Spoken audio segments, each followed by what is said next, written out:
پھر وہ suit case کو کھینچ کر باہر صحن میں لے آئے۔ صحن میں ایک باتھ روم تھا۔ انہوں نے سوٹ کیس اس کے دروازے میں کھسکا دیا۔ گھر میں کوئی پانی کا پائپ نہیں؟ ماموں فرقان نے پوچھا۔ پاس کھڑی صابرہ نے اپنی بہن واجدہ کی طرف دیکھا۔ وہ فوراً بولی، جی ہاں۔ ذرا لائیں، ماموں فرقان نے کہا۔ پائپ آنے کے بعد انہوں نے صحن میں لگے نلکے میں لگایا۔ نلکا کھول کر دیکھا، پانی بڑے پریشر سے آ رہا تھا۔ پائپ سے خاصی موٹی دھار برآمد ہوئی۔ ماموں کیا کرنا ہے؟ صابرہ نے پوچھا۔ غلاظت دھونی ہے۔ اور کیا کرنا ہے؟ ماموں آپ ٹھہرے، میں ملازمہ کو بھیجتی ہوں۔ اس مرتبہ واجدہ نے کہا اور اندر چلی گئی۔ چند لمحوں میں ایک ملازمہ باہر آئی۔ اس نے دوپٹے کو اچھی طرح ڈھانٹا باندھا ہوا تھا۔ ماموں نے بھی اپنا منہ کپڑا لے کر اچھی طرح ڈھانٹا باندھا ہوا تھا۔ اب چہرے پر صرف ان کی آنکھیں نظر آ رہی تھیں۔ ماموں فرقان نے پائپ لے کر کپڑوں پر پانی کی موٹی دھار ڈالنا شروع ہوئی۔ ملازمہ ایک ایک جوڑا باہر نکالتی گئی۔ ان کھلے جوڑوں سے اس قدر شدید بدبو اٹھ رہی تھی کہ پاس پڑوس کے مکین بھی پریشان ہو کر باہر آ گئے اور حیران پریشان ہو کر دیکھ رہے تھے کہ یہ بدبو کہاں سے آ رہی ہے۔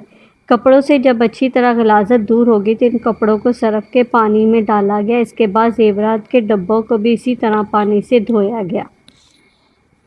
نکاح جو عصر کے بعد ہونے والا تھا اسے ملتوی کیا گیا، عشاء کے بعد رکھا گیا۔ نکاح کے جوڑے کو جلدی جلدی استری سے سکھانے کی کوشش کی گئی۔ جوڑا تو سوکھ گیا لیکن اس میں سے بدبو نہ گئی۔ اس صورتحال نے پھر گھر والوں کو پریشان کر دیا۔ ماموں فرقان نے مشورہ دیا کہ کسی اچھے ڈرائی کلینر سے جوڑا ارجنٹ کلین کروا لیا جائے۔ نکاح تو عشاء تک ملتوی کر دیا تھا، ابھی وقت تھا۔ ایک بندے کو گاڑی پر شہر کے ایک بڑے ڈرائی کلینر کی طرف بھگایا گیا۔ وہ 1 گھنٹے میں کپڑے واپس لے کر آیا، لیکن نتیجہ وہی ڈھا کے 3 پات کپڑوں سے اب بھی ہلکی ہلکی بدبو آ رہی تھی۔ زیورات کا بھی یہی حال تھا۔ انہیں اچھی طرح صرف میں دھونے کے باوجود ان کی بدبو نہ نکلی تھی۔ پتہ نہیں یہ کس قسم کی بدبو تھی، اب کیا کریں؟ صابرہ نے بابر علی سے پوچھا، جوڑا اس قابل ہے کہ اسے پہنایا جائے اور نہ زیورات؟ ویسے واجدہ کہہ رہی ہے پریشان ہونے کی ضرورت نہیں، نیلم کے پاس بہت جوڑے ہیں، ان میں سے کوئی پہن لے گی۔ نہیں، یہ کیسے ہو سکتا ہے؟ بابر علی نے کہا۔ کیوں ماموں، آپ کا کیا خیال ہے؟ میں تمہارے خیال سے متفق ہوں، دلہن کو ہمارا یہاں کا جوڑا پہننا چاہیے، ماموں فرقان نے کچھ سوچتے ہوئے کہا۔ اور یہ کوئی ایسا مشکل کام نہیں ہے، لیکن اتنی جلدی نیا جوڑا کیسا بن جائے گا؟ بابر علی نے ماموں فرقان کی آنکھوں میں دیکھتے ہوئے کہا، آج کل بازار میں سب کچھ مل جاتا ہے، یہ ہمارے وقتوں کا زمانہ نہیں ہے کہ مہینوں شادی کی تیاری کرنا پڑتی تھی، اب تو 4 دن میں شادی کی پوری تیاری ہو سکتی ہے۔ ماموں فرقان نے ہنس کر کہا، ٹھیک ہے، پھر بازار سے جا کر ایک جوڑا اور زیورات کا ایک سیٹ خرید لاتے ہیں۔ بابر علی نے کہا۔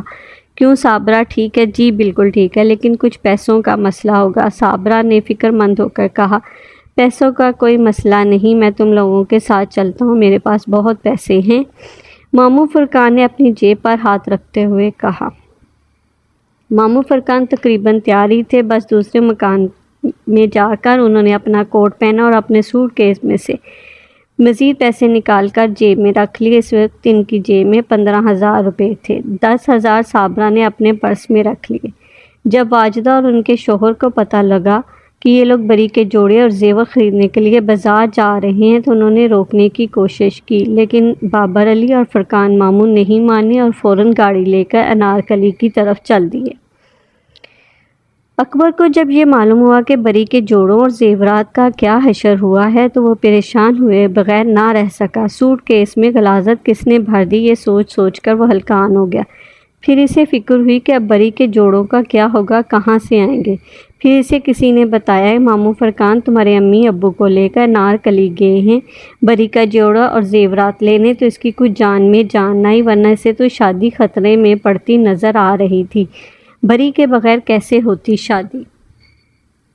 گاڑی سمن آباد سے نکلی تو ماموں فرقان جو اگلی سیٹ پر بیٹھے تھے مڑ کر بابر علی سے مخاطب ہوئے، بھئی بابر، تمہاری بیوی صابرہ تو جنات پر یقین رکھتی نہیں ہے، یہ تو مجھے بھی توہم پرست کہتی ہیں، لیکن اب تم دونوں مجھے یہ بتاؤ، یہ غلاظت سوٹ کیس میں کہاں سے آئی؟